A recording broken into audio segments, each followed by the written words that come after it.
Now at 6 and streaming on crossroadstoday.com, Victoria Police launched a death investigation.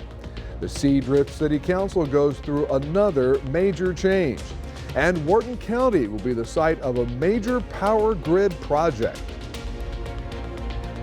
We should have another warm day, but we already see the change in our weather pattern already on the west coast rather. Arizona's getting rain, then it'll be New Mexico, then West Texas, then us. In fact, by Saturday, you'll be looking for a jacket. We'll be talking about that coming up in a moment. In Victoria, West and East girls soccer teams prepare for tournament action for district play. We'll showcase both the teams later on. You're watching 25 News now at 6. Good evening and thank you for joining us. I'm Don Brubaker. Shauna Curry is on assignment. Victoria Police are looking into the death of an infant early this morning. EMS responded to the 2100 block of North Bend Jordan Street just after 4 a.m. after receiving a call about an infant in cardiac or respiratory distress. Police were then called to assist. The baby was taken to the hospital where authorities say the infant died. Police have not released any additional information at this time.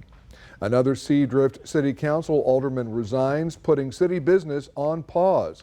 Tanya Cunningham announced her resignation effective immediately, citing health issues. State law requires a mayor and 3 aldermen or 4 aldermen be present to establish quorum and conduct official business. With Cunningham's resignation, the Seadrift City Council can no longer establish quorum. We've reached out to Cunningham about her decision and are waiting to hear back. The CDC's decision to significantly reduce the number of vaccines recommended for all children marks one of the biggest changes to childhood immunization guidance in decades. 25 News Now weekend anchor Amaya Norman tells us what this all actually means for parents here in the Crossroads. This week, the Center for Disease Control and Prevention made a huge move, changing the vaccine schedule that has long guided childhood immunizations across the country. Previously, vaccines protecting against 17 different diseases were universally recommended for all children. Under the updated guidance, that number drops to 11. 6 vaccines are no longer recommended for all children and are now advised only for certain high-risk groups or through shared decisions making between parents and healthcare providers. Those changes could impact vaccines that protect against illnesses like the flu, rotavirus, and bacterial meningitis. Among others, we spoke with David Gonzalez at the Victoria County Public Health Department about what this could mean locally. They're looking at doing, and any time you pull back on recommendations for vaccines, yeah, there's definitely a risk for any vaccine and any illness and disease, a risk of those rates going up with disease when you're removing those vaccines from the schedule. And flu is one for sure. You know, we see right now we're in the middle of flu season.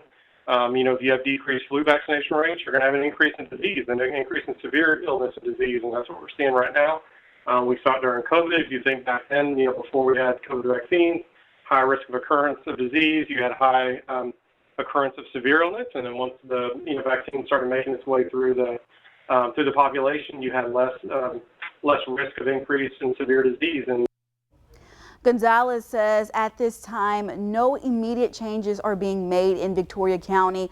Nothing, the recommendations are still very new, but he warns reducing vaccinations could increase the risk of diseases spread in the community.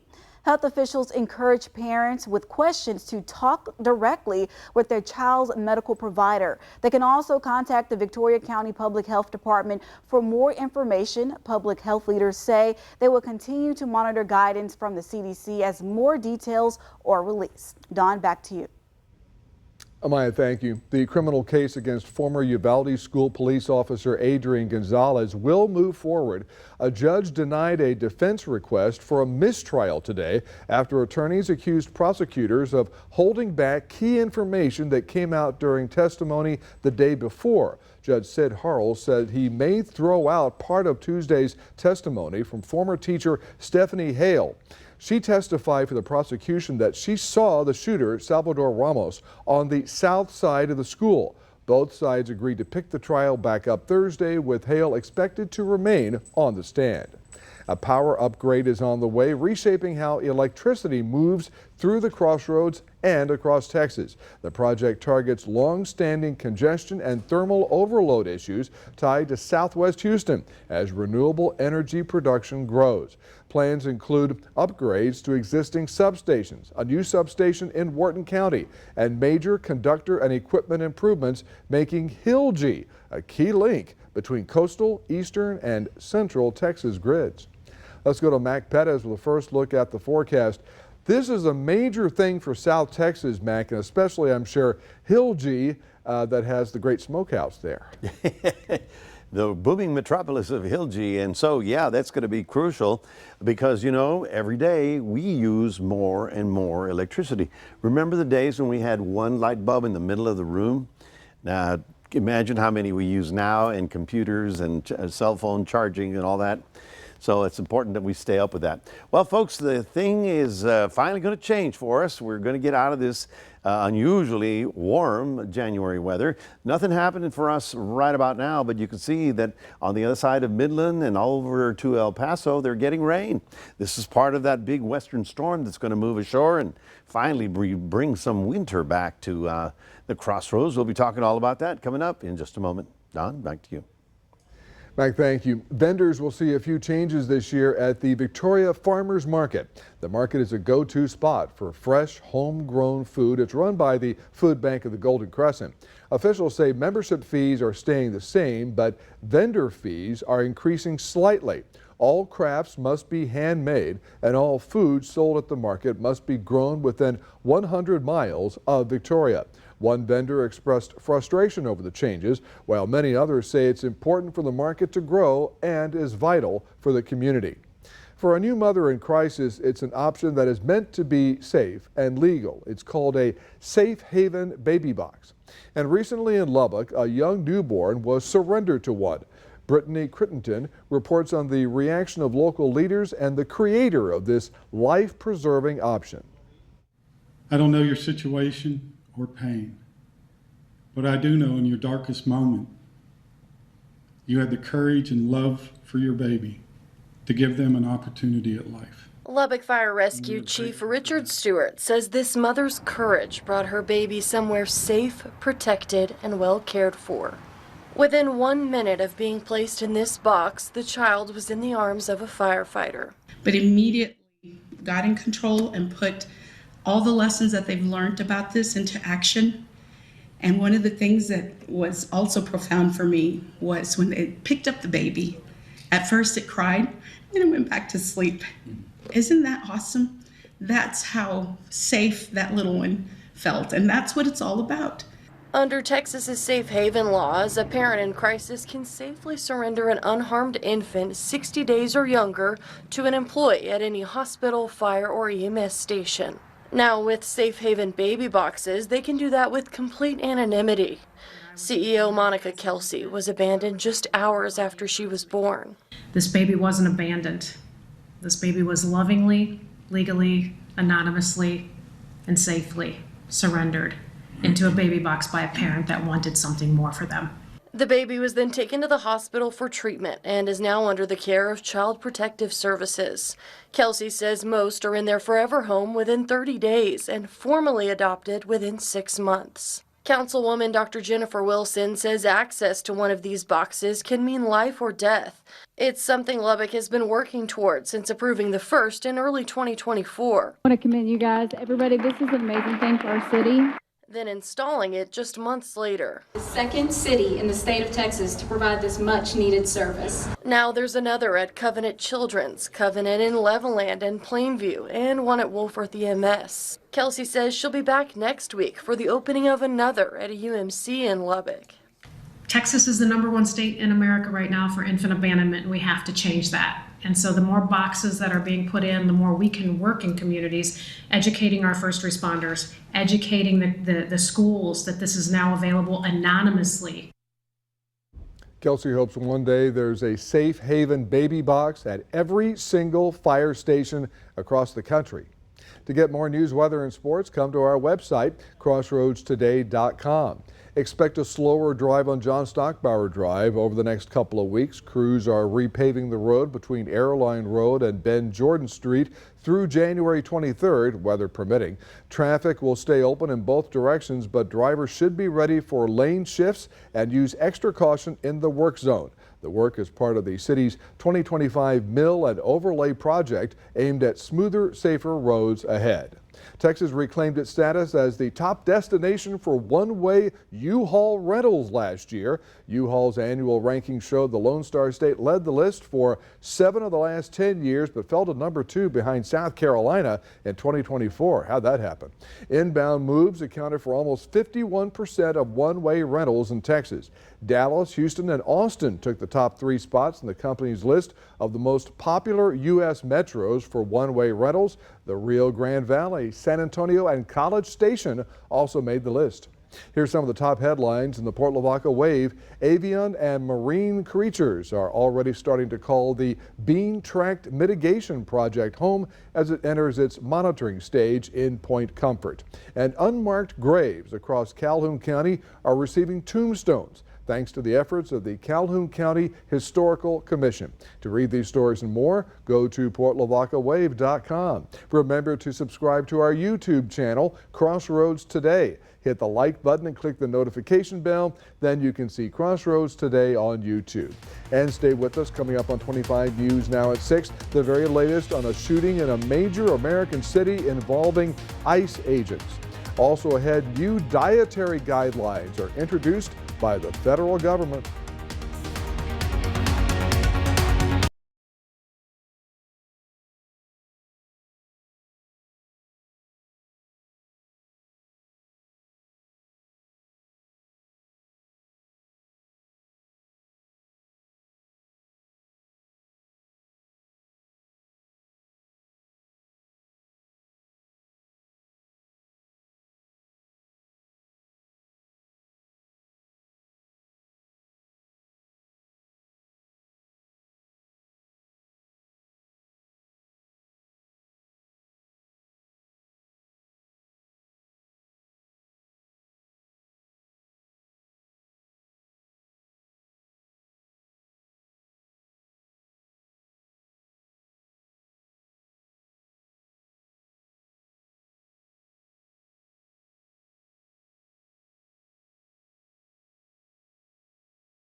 Tensions are running high in Minneapolis after a 37-year-old woman was shot and killed by an ICE agent Wednesday. The incident is happening as Minnesota faces an immigration crackdown. Sherelle Hubbard has more on this deadly incident. We must warn you that some viewers may find the video disturbing.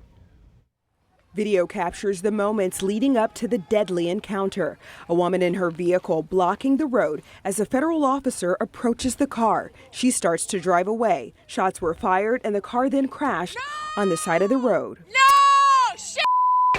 The Department of Homeland Security said in a statement, quote, violent rioters weaponized a vehicle. DHS Secretary Kristi Noem said separately the woman attacked ICE officers with her car. They are already trying to spin this as an action of self-defense. Having seen the video of myself, I want to tell everybody directly, that is bullshit.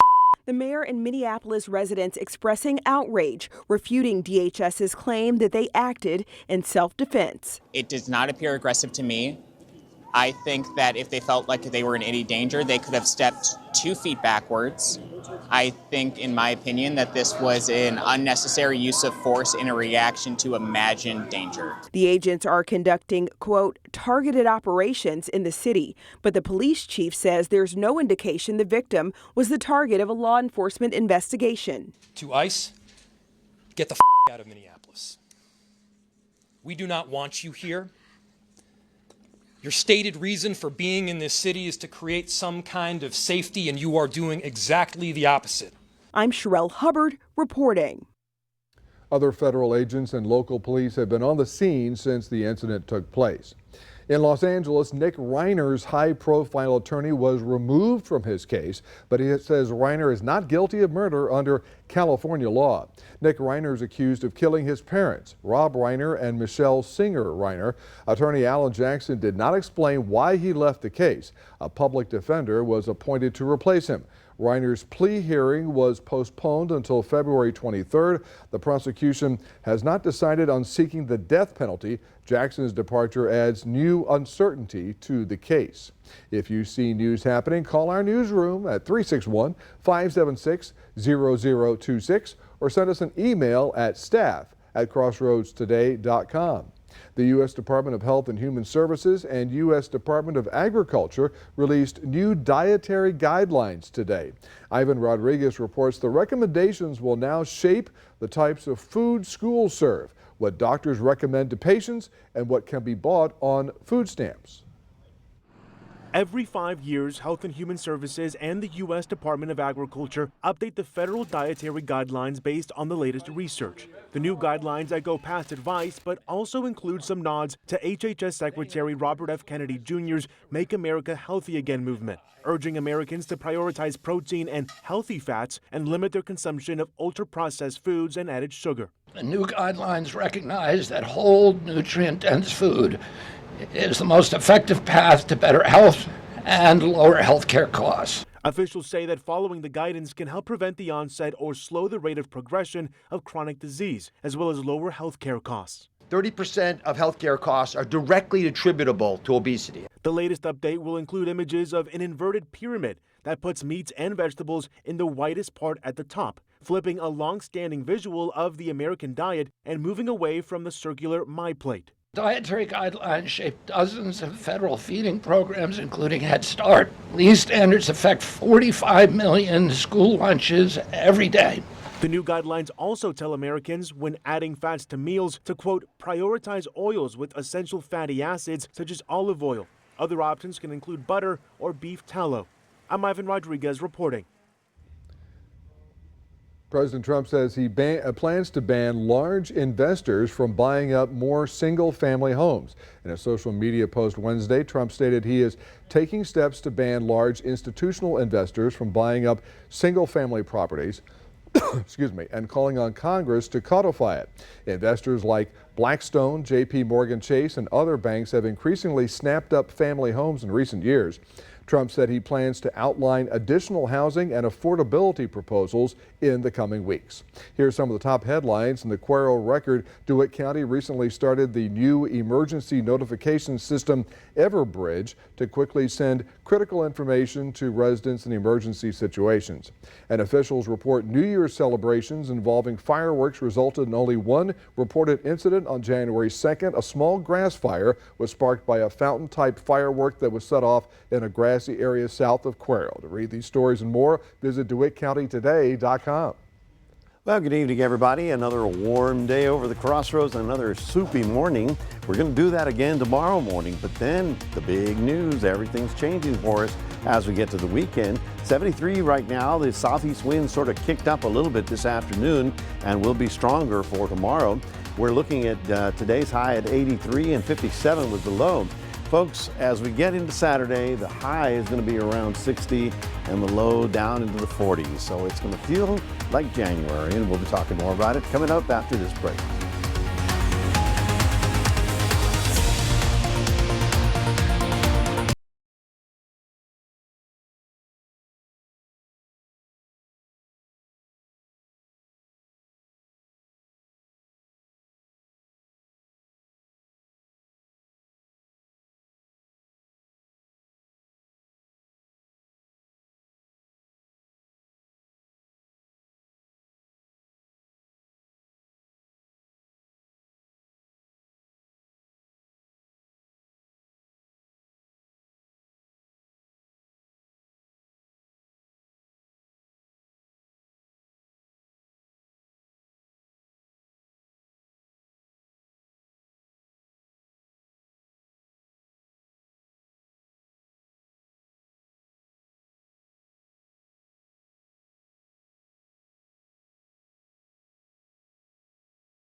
Well, we are looking at the cloud deck that's beginning to get thick over the area, and you look out west, and there it is, the storm. The storm that's going to bring back January weather to Texas after being in the 80s since before Christmas. Think about that for a moment. So all of a sudden, the storm is causing rain in Arizona and New Mexico tonight. In fact, if you were driving west Texas, you're going to run into this system.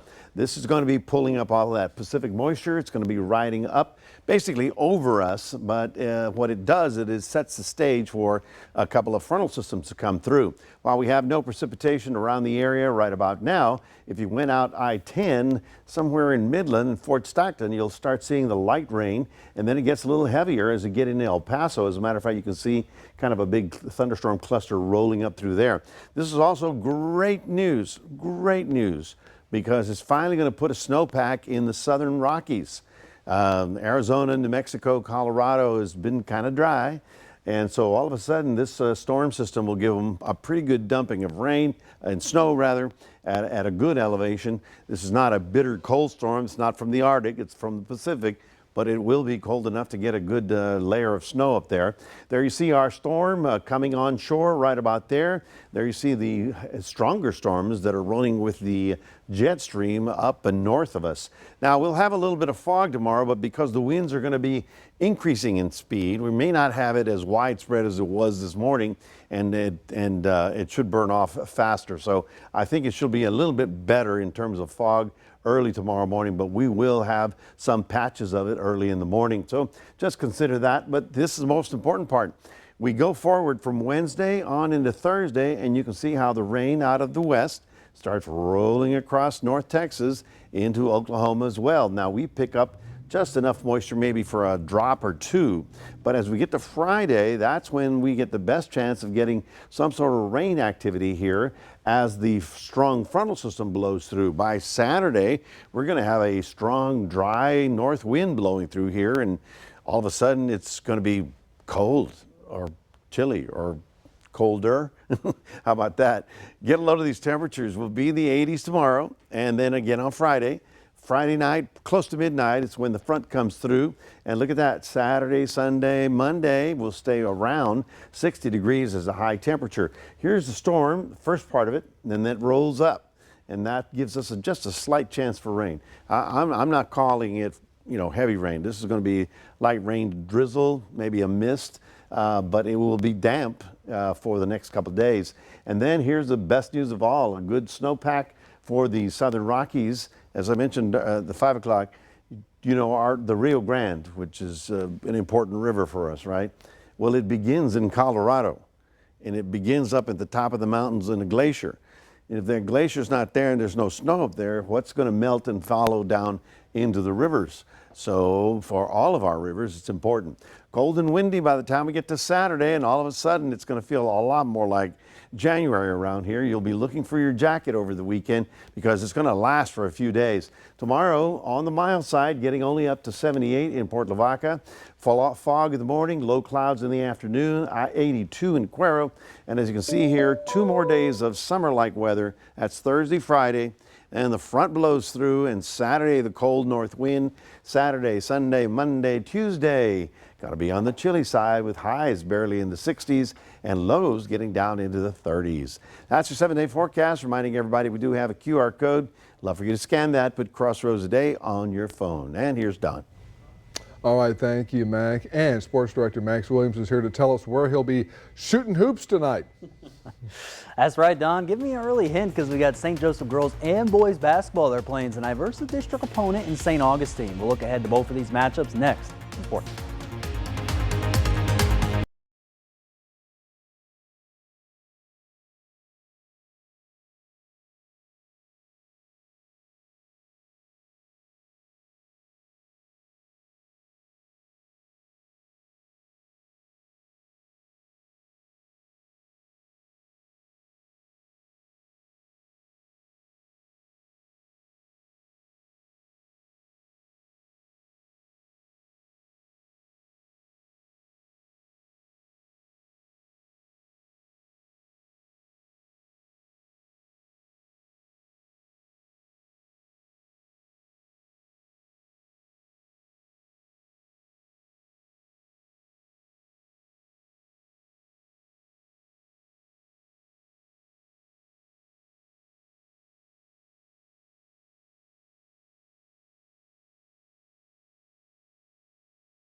Soccer season officially started last week. We have multiple 4A and 5A teams in tournament action before district starts up in late January. And a first look at Victoria West girls soccer team. Last year went 19-3 and 1 overall, and then we're undefeated in district play at 12-0. Now they're getting ready to go to San Antonio for tournament action, and they got a lot of people that are back here this year for the Lady Warriors. And earlier today at practice, I caught up with seniors Sydney Simpson and Cassandra Baez to highlight how this team looks so far and what to expect from a tough tournament in San Antonio.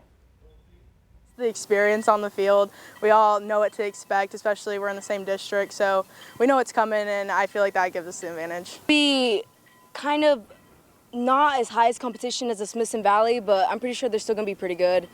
But if we play how we normally play and we all connect, I'm pretty sure we'll rise to the top. Now, this great senior class, I think the Warriors are going to make a deep run there and have a good season this year because they won district title last year. See if they can do it for back-to-back years here for this season. Now, Victoria East girls soccer as well did very well, going 14-6-2 overall and 10-2 in district. And just like West, went a deep run to the postseason last year. Well, tomorrow they head out to Bay City for the Bay City Classic, and seniors Addison Temple and sophomore Gabby Castro are excited to face tougher competition this weekend and look to kind of improve their skills before district play. On our skills, I feel like for tournament season, it's like it gives us an opportunity to get better, especially for when we start our district and when the games matter the most. Really good. I like going against a bunch of people and like scoring, obviously. I'm excited how we'll do. I also had a chance to talk with their goalkeeper, Lydia Traxler, and she hopes that her defense, they've been very well for her so far there for helping her behind the net. So hoping I can keep that going there and end up and have a big time year and have scoring opportunities later down the road. Now some over local baseball news where former Goliad baseball star Colby Rosenquist will be heading now to Texas in Victoria here in the near future. He again just going to finish up the spring season at his current college right now at Southern Arkansas University Tech. So congrats there for Colby for a future being a Jaguar here at Texas in Victoria. Now St. Joseph girls and boys basketball teams are facing district opponents in St. Augustine tonight at the Flyer Dome. The girls game is going on right now, and the boys will start here in a matter of moments. And for the girls team, they head in with an 8-4 overall record, and the boys head in a 10-1. So we're going to have some highlights, post-game reactions for both of these games for 25 News Now Sports at 10 p.m. And also a big-time one for tonight as well. We got the Houston Rockets facing the Portland Trailblazers in big-time action. This game will start at 9 p.m. So again, 7 p.m. out there, local time, Pacific time there for people that want to hear that. So for the Rockets, though, hey, big-time thing if they can keep it going with obviously Kevin Durant, Alfred Şengün. See if they can keep that going, get the momentum heading into the All-Star break next month. That's going to do it here in sports. Don, back to you. All right, thank you, Max, and we're back in a moment. Big news from the Big Apple has the Radio City Rockettes kicking up their heels. Details after the break.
Let's dance. A record 2025 run of the Christmas Spectacular starting the Radio City Rockettes.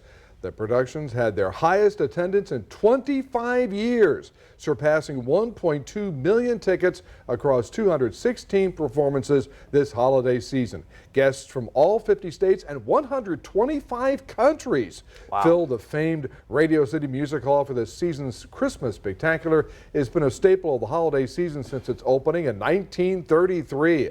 Since then, more than 73 million people from across the world have seen the production. I am not part of that. Yeah, Mac, me have either. you? No, I went and tried to get tickets and couldn't get in. I never have either, but I've always wondered, again, just how they, you know, how they all do it. Just you know? amazing. It's just amazing. You know, and it looks so big, but it's Radio City Hall. I mean, it's a beautiful place, but it's not that big. Really? I mean, it's no stadium. I mean, that's for sure. Yeah. Well, folks, we've got just 1.5 more days of this very warm January weather before finally it's going to feel like January. Looking for an 81 tomorrow and probably some fog, but not as bad as it was this morning, with the wind kicking up a little bit more. Friday night, the front. Saturday, cold north wind blowing through here. Thank you, Mac. Thanks for joining us. We'll see you tonight. 25 News Now at 10.